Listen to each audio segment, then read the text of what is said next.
নমস্কার, নাগরিক মনে সবাইকে স্বাগত। কিছুদিন আগে আইএসআই চর সন্দেহে ইউটিউবার জ্যোতিকে গ্রেপ্তার করে গোয়েন্দারা। এবার চর সন্দেহে গুজরাটে ধৃত স্বাস্থ্যকর্মী, বিএসএফের গুলিতে হত পাক অনুপ্রবেশকারী। অপারেশন সিঁদুর এর পরেও পাকিস্তানি অনুপ্রবেশ থামছে না।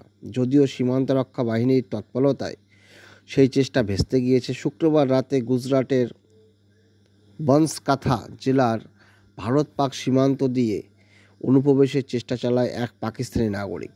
তাকে বারবার ফিরে যেতে বলা হলেও তাতে কান দেয়নি সে। শেষ পর্যন্ত বিএসএফের গুলিতে নিহত হয় ওই পাকিস্তানি অনুপ্রবেশকারী।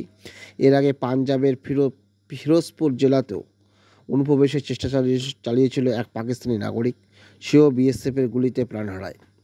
পেহেলগামের সন্ত্রাসবাদী হামলার পর থেকে ভারত পাকিস্তানের সীমান্ত ও নিয়ন্ত্রণ রেখা জুড়ে অতন্দ্র প্রহরা চলছে সীমান্তরক্ষী বাহিনী বা বিএসএফ।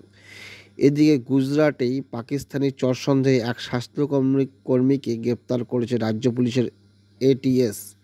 সীমান্তবর্তী কস এলাকা থেকে 28 বছরের ওই ব্যক্তিকে গ্রেপ্তার করা হয়।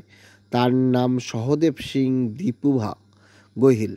একটি প্রাথমিক স্বাস্থ্যকেন্দ্রে সে কর্মরত ছিল। বিএসএফ এবং ভারতীয় নৌসেনার একাধিক গুরুত্বপূর্ণ তথ্য সে আদিতি ভরদ্বাজ নামে এক পাকিস্তানি এজেন্টকে পাচার করেছে বলে জানা গিয়েছে। এই নিয়ে গত 8 মাসে গুজরাট থেকে তৃতীয়বার পাকিস্তানি গুপ্তচর ধরা পড়ল। গোটা ঘটনার নড়েচড়ে বসেছে জাতীয় নিরাপত্তা সংস্থাগুলি। এটিএস জানিয়েছে 2023 সালের জুন-জুলাই নাগাদ আদিতির সঙ্গে হোয়াটসঅ্যাপে যোগাযোগ হয়েছিল গোহিলের। তারপর থেকেই করছে একাধিক সামরিক কাঠামোর ছবি পাচার করে সে। গত জানুয়ারি মাসে আধার কার্ডের মাধ্যমে একটি নতুন মোবাইল সিম তোলে গোহিল। হোয়াটসঅ্যাপে চালু করে সেটি পাকিস্তানি হ্যান্ডেলারদের হাতে তুলে দেয় সে। এই কাজের বিনিময়ে সে 40,000 টাকা পেয়েছিল। কেন্দ্রীয় গোয়েন্দাদের তথ্যের ভিত্তিতে 1 মে গোহিলকে আটক করা হয়। সমস্ত তথ্যপ্রমাণ জোগাড় করে তারপর তাকে গ্রেপ্তার করা হয়।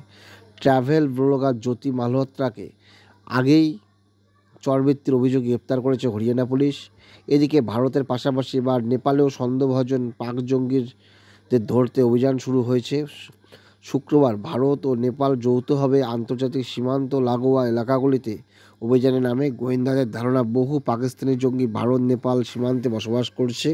ভারতের এসএসবি এবং নেপালের আর্ম পুলিশ ফোর্স দুই দেশের সীমান্তের ঘন জঙ্গলগুলিতে তল্লাশি অভিযান চালায়। এসএসবির কমান্ড্যান্ট গঙ্গা সিং বলেন, সন্ত্রাসবাদের বিরুদ্ধে যুদ্ধে নেপাল আমাদের সঙ্গে রয়েছে। ওদের সঙ্গে আমাদের সুসম্পর্ক রয়েছে। তারা আমাদের গোয়েন্দাদের তথ্য বিনিময় করে। নেপালের বিদেশ মন্ত্রকও জানিয়েছে সে দেশের ভূখণ্ড ব্যবহার করে জঙ্গি কার্যকলাপ চালানো বরদাস্ত করা হবে না। তাহলে এইভাবে যদি ভারতীয়ের মধ্যে পাক চর ঢুকে থাকে তাহলে সত্যিই ভারত সরকারের একটা চিন্তার বিষয়। যাই হোক, যারাই পাক চর বৃত্তি করবে তাদের রেয়াত করবে না ভারতীয় সরকার। ধন্যবাদ।